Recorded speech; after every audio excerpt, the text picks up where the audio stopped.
In today's video, I'm going to teach you how to obtain API keys from HubSpot in 2024. This process is a valuable skill for integrating HubSpot with other systems and customizing your business solutions. So let's dive in and get started. First, open your web browser and navigate to the HubSpot homepage. The website is a central hub for all your business needs, and it provides a streamlined approach to manage your marketing, sales, and more. Once on the homepage, you'll want to log in. Look for the login button typically located at the top right corner. Clicking here will prompt you to enter your login credentials. Ensure that your details are correct to gain access to your dashboard.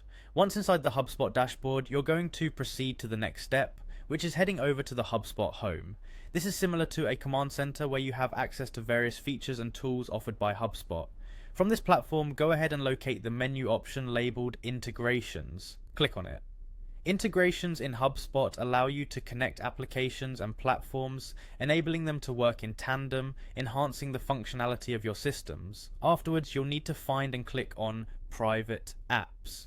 Private apps give you the flexibility to manage API credentials and more in a secure environment.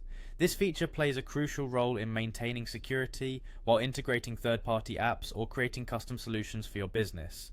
Now look for the option to create a private app. This is an essential step as it's where you'll obtain the keys necessary to interface with HubSpot's API securely.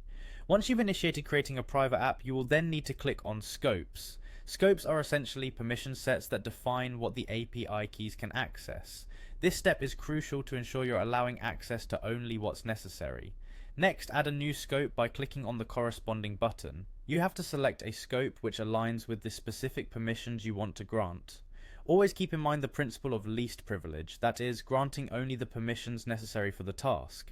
Once you've chosen a scope, hit update to save your selection. With the scope specified, you can now click on Create App to finalize the process of setting up your private app. Following this, you'll see an option to continue creating. Click on that to proceed further. Finally, to actually obtain your API key, click on Copy to capture it for future use. Also, if needed, click on Show Token to view the API token, but remember to store this information securely and never share it with unauthorized users. And there you go, you've successfully learned how to obtain your API keys from HubSpot. This knowledge is invaluable for anyone looking to harness the integration potential HubSpot offers. Thanks for following along, and feel free to revisit any part of this guide as needed.